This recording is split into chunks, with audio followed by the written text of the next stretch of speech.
Joining us now is Ledum, an environmental activist and former president of Movement for the Survival of Ogoni People, MASOP.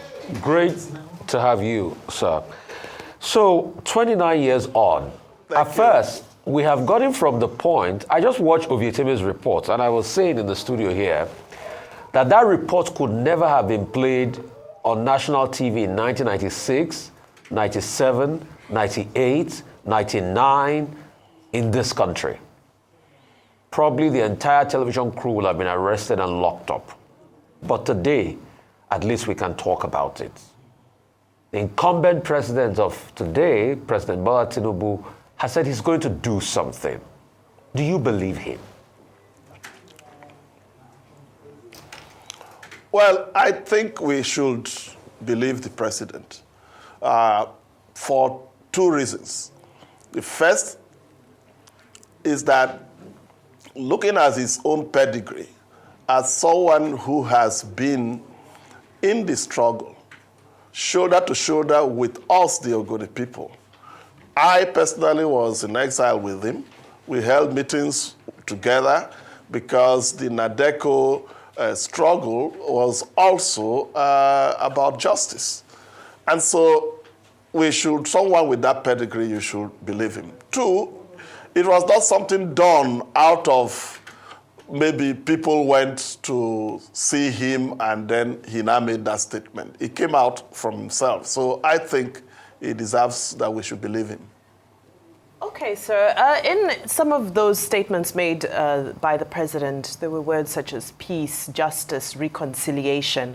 I know that there were groups who on the day of commemoration were advocating for a state pardon for Ken Saro-Wiwa and the Ogoni 8. We've seen the report that talks about the investment that needs to be made to restore the environment. My question to you is, what does justice look like? Justice is something that once we see it, every person will recognize that justice had been done. Once you know that wrong has been done, as soon as you see justice, you will know. In relation to this Ogoni situation, there are environmental devastation that has happened. There are people who lost lives. And again, I have to put this in context. It's not just about the Ogoni 9. It's the Metees of the struggle, and includes the 4. So we, the Ogonis, have come to recognize that the Ogoni 13, the leaders who were dead in the course of, or who were killed in the course of this struggle, are Metees of the struggle, as well as several other people who were killed in the course of that struggle.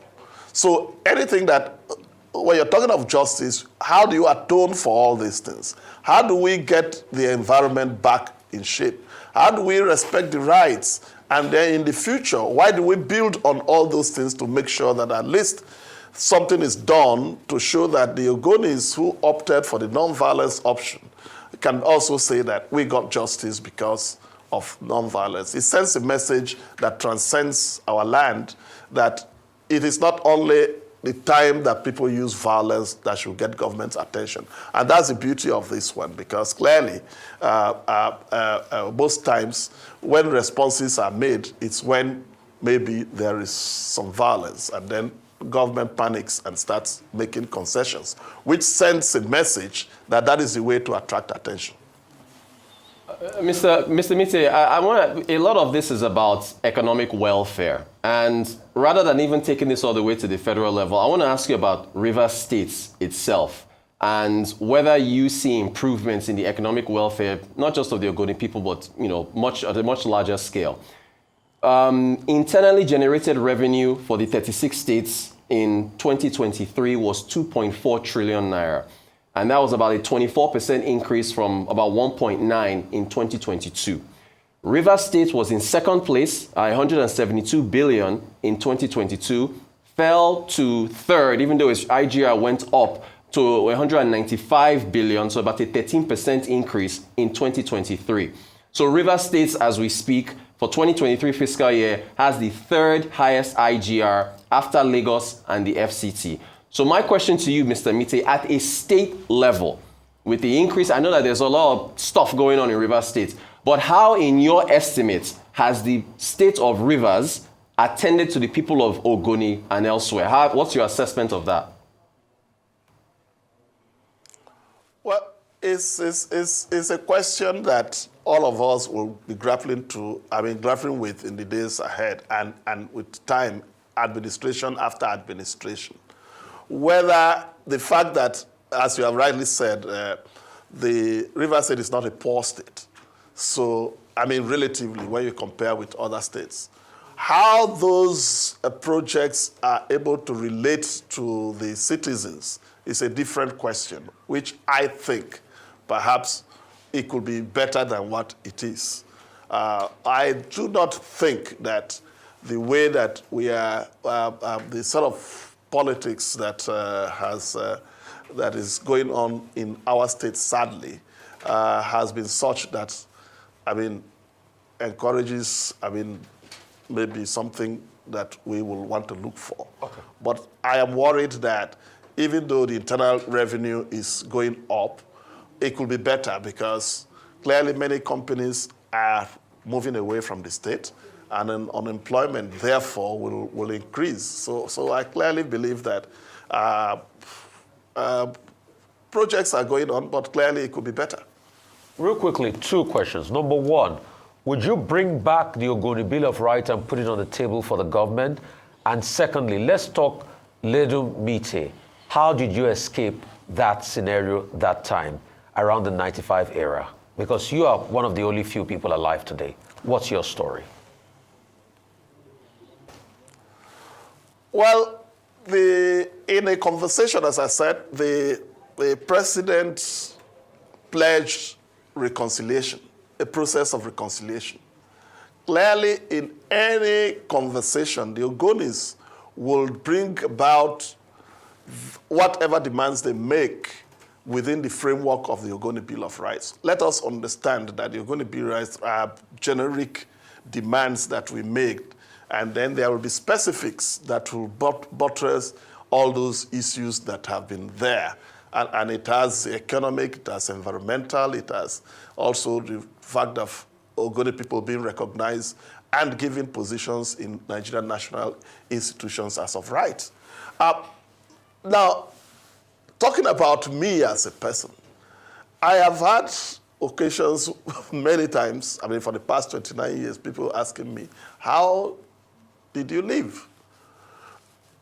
And it's a very difficult question for a human being that people are not asking you, why are you alive? In other words, I'm supposed to be dead. Now, but from our own perspective, we went through a lot. The circumstances in which we were detained, we were not even in a prison as such. We were in a military barracks, not given any rights. We were squeezed, we squatted, and we were sharing this space with several, in the initial days with even disused guns and all that. We went through that and we went through a trial that has been condemned that it violates both national and international law, a military tribunal, as we all know. And at the end of the day, I was one of those that they said we were not guilty and we were discharged and acquitted.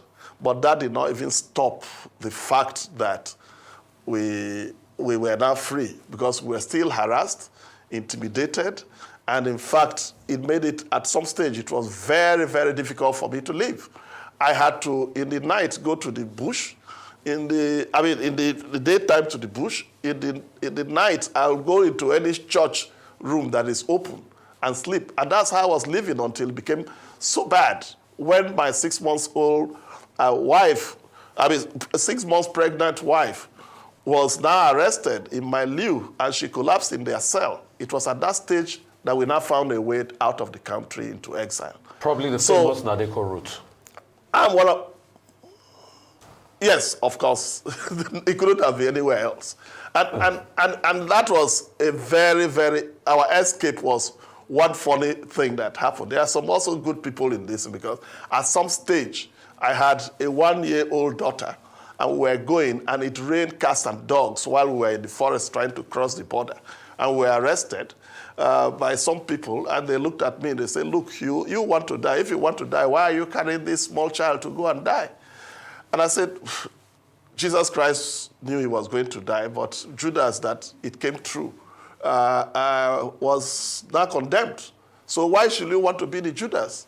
And they looked at themselves and conferred and said, well, when you go, please don't give any press statement where you pass through. And I said, thank you. And that's how they let us go. So clearly, but my case, okay. I have to stop it there. Probably we'll have a more robust conversation on your own story because you need to tell that story to the world. So sorry, because of time, we need to go.